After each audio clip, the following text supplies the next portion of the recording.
KDMC आयुक्त अभिनव गोयल ने कल्याण डोंबिवली महानगर पालिका क्षेत्र में मानसून से पहले आपदा प्रबंधन पर केडीएमसी मुख्यालय में बैठक की। इस बैठक में सभी प्रशासनिक अधिकारी उपस्थित थे। मानसून से पहले जो भी समस्या हो उसे 1 महीने के भीतर हल करने के आदेश केडीएमसी आयुक्त ने अधिकारियों को दिए। मान्सून आपला टाइम आहे, त्याचा एक प्री मान्सून एक आढावा, मान्सून पूर्व आढावा जे आपण म्हणतो ते आपण घेतला। त्या मीटिंगमध्ये आपले केडीएमसीचे सर्व डेप्युटी म्युनिसिपल कमिशनर्स, इतर सर्व अधिकारी आणि विशेष करून इतर डिपार्टमेंट्स जसे की police, MSEB, MMRDA, MSRDC, metro, इतर सर्व एजन्सीज, लाईन एजन्सीज त्यांचीही याच्यामध्ये उपस्थिती होती।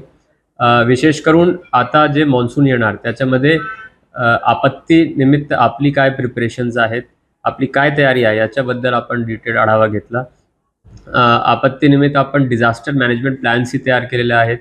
प्रत्येक ऑफिसरची काय काय ड्यूटी आहे त्याचेही आदेश आपण काढलेले आहेत। आपल्या इथे कमांड अँड कंट्रोल सेंटर आहे, तेही 24 तास कार्यरत राहणार आहेत। कंट्रोल रूमही आपलं 24 तास कार्यरत राहणार आहेत।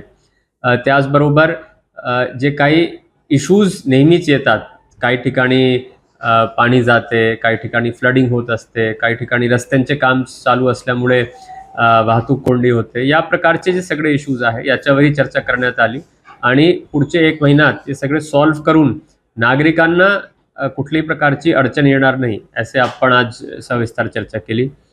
या डिझास्टर मॅनेजमेंट प्लॅन पूर्ण करण्याचा आपला एकच उद्देश आहे की मिनिमम म्हणजे 0 जीवितहानी आणि मिनिमम आपली मालमत्ता हानी पावसाळ्यात झाली पाहिजे, तेच आपला उद्देश आहे। आणि त्या दृष्टीने आपला केडीएमसी आणि इतर विभागांशी समन्वय साधून प्रशासन पूर्णपणे कार्यरत राहणार आहे।